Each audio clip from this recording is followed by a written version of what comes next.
I am Jaesung Yoo, working as an assistant professor at Dankook University's Department of Orthopedic Surgery. I am honored to have received the Best Scholar Award. The research project that earned me this award is titled, Combination of Arthroscopic Biologic Tuberoplasty and Basiloacromial Reconstruction. Various methods for massive rotator cuff tears have been proposed, but massive rotator cuff tears are still known as a challenging condition to treat.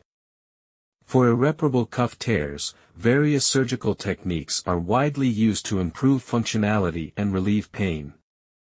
These include tendon transfers, as well as procedures like superior capsule reconstruction.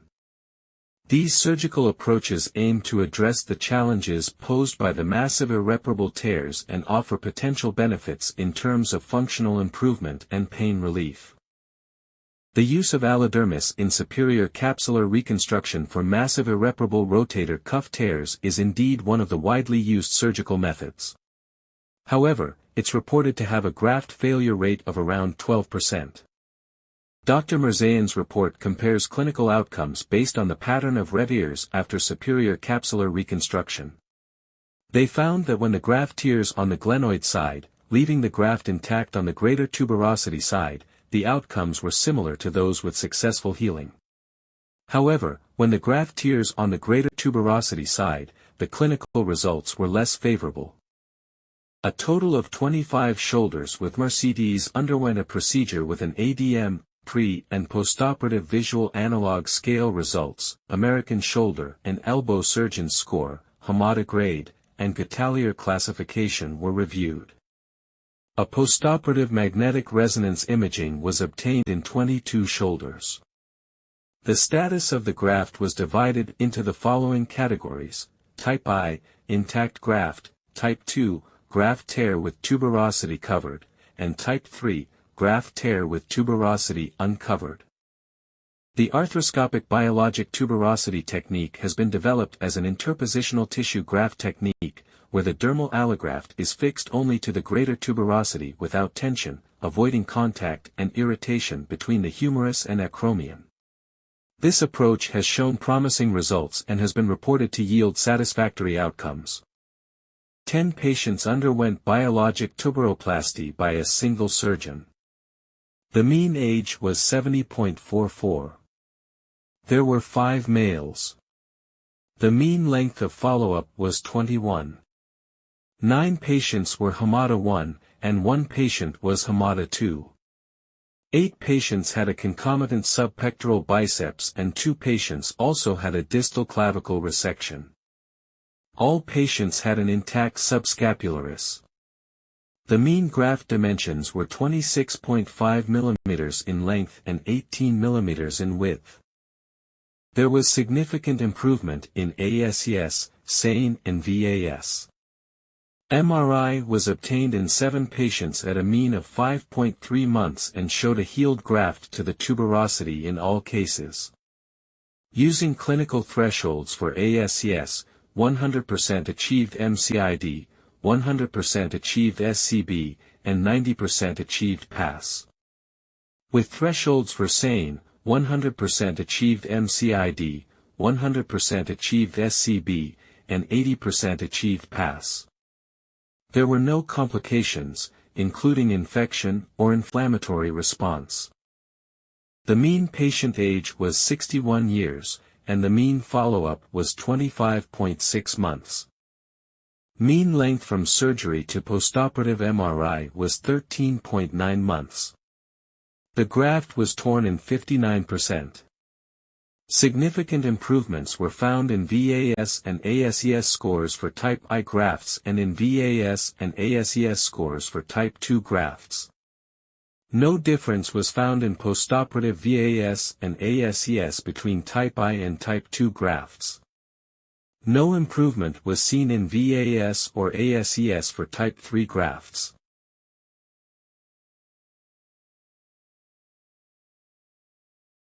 A similar interpositional tissue graft technique, basiloacromial reconstruction, has also been developed and introduced. In this technique, like biologic tuberoplasty, an allodermis graft is used to fix the acromion undersurface, preventing contact and irritation between the humerus and acromion.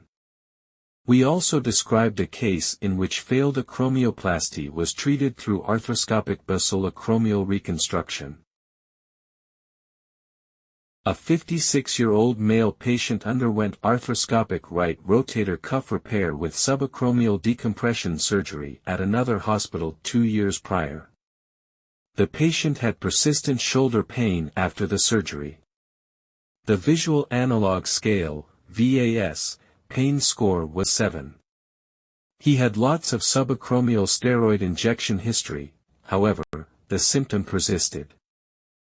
A 56-year-old male patient underwent arthroscopic right rotator cuff repair with subacromial decompression surgery at another hospital 2 years prior. The patient had persistent shoulder pain after the surgery.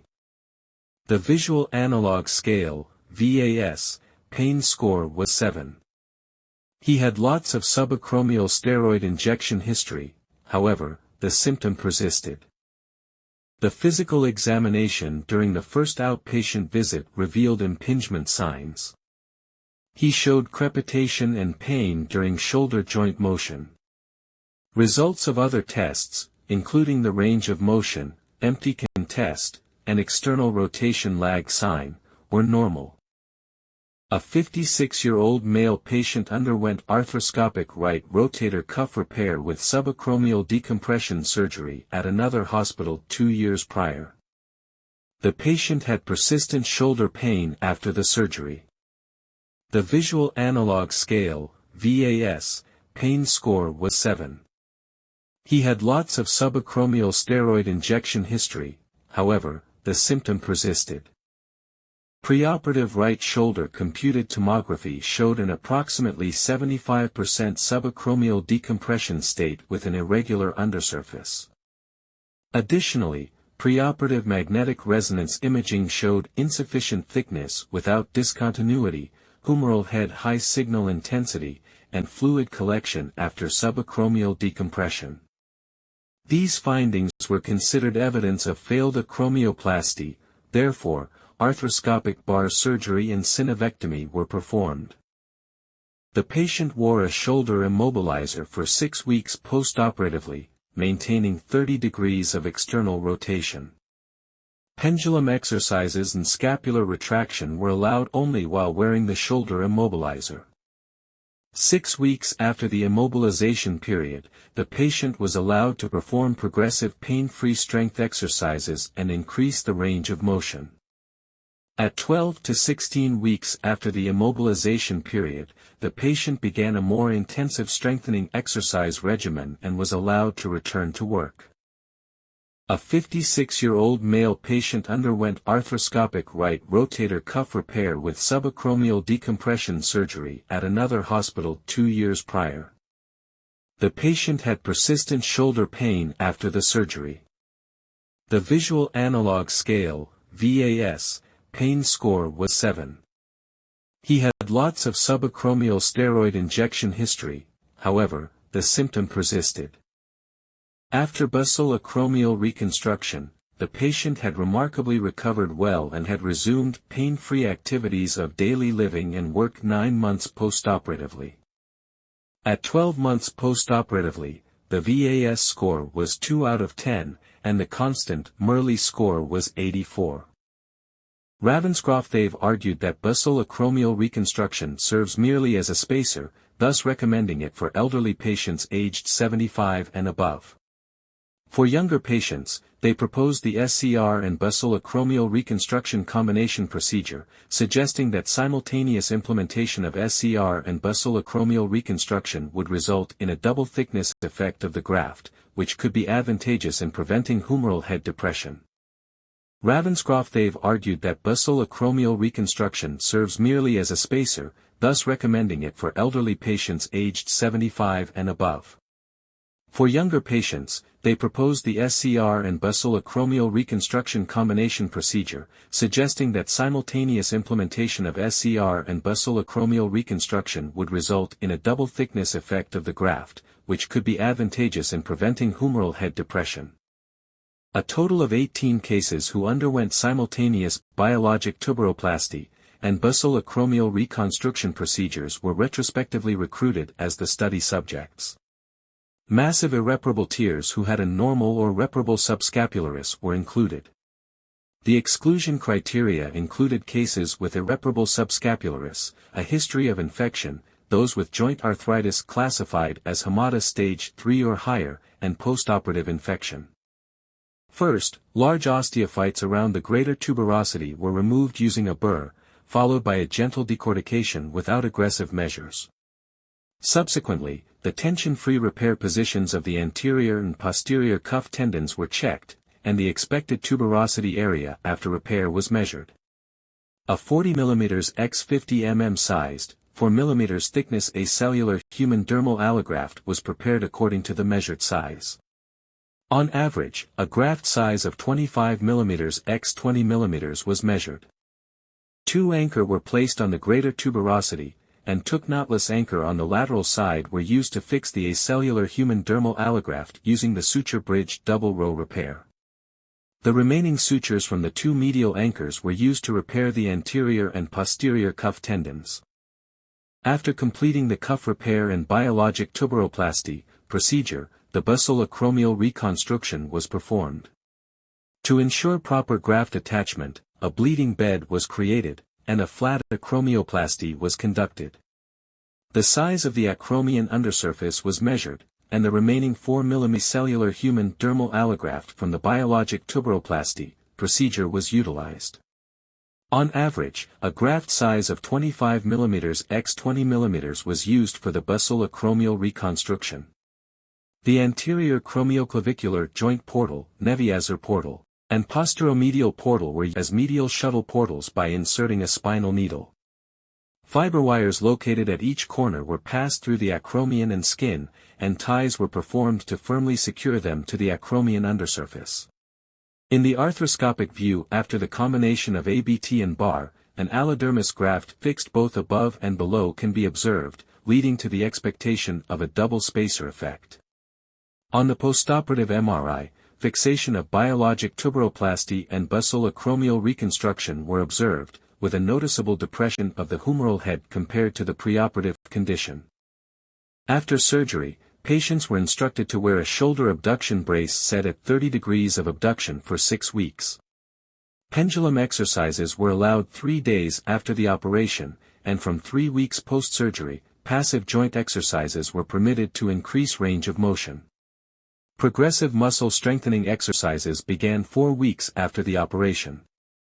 At 12 weeks post-surgery, light resistance exercises and a return to work with light duties were started. At 24 weeks post-surgery, return to sports and start to work with heavier duties for hard workers were allowed. 18 cases were recruited and observed for a minimum of 1 year. The average age was 62.1 years, with a gender distribution of 7 males and 11 females. The mean tear size was 3.2 centimeters, and the mean retraction size was 3.1 centimeters. The average Catalier classification for the supraspinatus was 3.4, for the infraspinatus was 2.8, for the teres minor was 0.3, and for the subscapularis was 1.3. 1 year post-surgery, both the VAS pain scores and ASES scores showed statistically significant improvement compared to before the surgery. The VAS pain score significantly improved from an average of 5.1 before surgery to 1.7 at 1 year post-surgery. Similarly, the ASES score showed significant improvement, increasing from an average of 43.2 before surgery to 87.9 at 1 year post-surgery. The results showed statistically significant improvement in all directions of range of motion when comparing pre-surgery and 1 year post-surgery data. Active forward elevation improved from 108.6 before surgery to 158.4 at 1 year post-surgery. Active external rotation improved from 29.1 before surgery to 50.1 at 1 year post-surgery. Active internal rotation also improved, moving from the L3 level before surgery to the L1 at 1 year post-surgery. Upon reviewing the radiological results, the acromiohumeral distance significantly improved from 4.3 mm before surgery to 9.2 mm at 1 year post-surgery. Moreover, in the 1-year follow-up, there was no observed failure of the allodermis graft in any of the cases. In this study, there are several limitations. Firstly, it is a non-randomized, retrospective level 4 case study, which may introduce bias and limit the generalizability of the findings. Secondly, the sample size is relatively not much, with only 18 cases included, which may affect the statistical power and limit the ability to draw robust conclusions. Thirdly, the follow-up period is limited to 1 year, and a longer-term follow-up and randomized controlled study with a sufficient sample size would be beneficial to further evaluate the outcomes of the combination biologic tuberoplasty and basiloacromial reconstruction procedure. Massive rotator cuff tear is commonly known as a condition characterized by 2 or more cuff tendon tears with retraction extending to the glenoid and exhibiting Guttalier classification 3 or higher fatty degeneration. In such cases, repair is often deemed infeasible, and a high retier rate is observed. To address this issue, various surgical techniques, such as muscle transfer, spacer insertion and superior capsule reconstruction, have been developed and reported. Among these approaches, SCR using allodermis graft has shown satisfactory results in restoring glenohumeral joint stability in cases of massive rotator cuff tears. Indeed, one of the drawbacks of surgical techniques that involve connecting the glenoid and humerus using tissue is the need for high tension to press the humeral head against the glenohumeral joint to maintain joint stability. This high tension can lead to complications, such as retier, when sufficient healing is not achieved. As a result, avoiding retier remains a challenge in these procedures. Despite satisfactory clinical outcomes using allodermis graft in SCR, high retier rates have been reported, and retiers occurring at the tuberosity are closely related to poor clinical outcomes.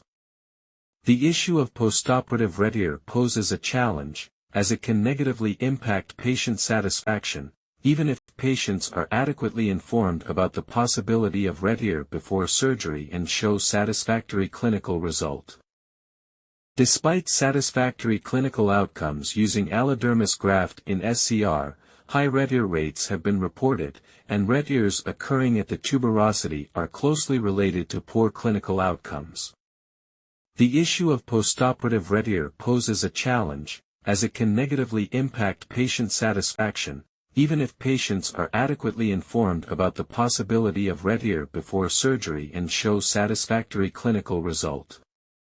Despite satisfactory clinical outcomes using allodermis graft in SCR, high retier rates have been reported, and retiers occurring at the tuberosity are closely related to poor clinical outcomes.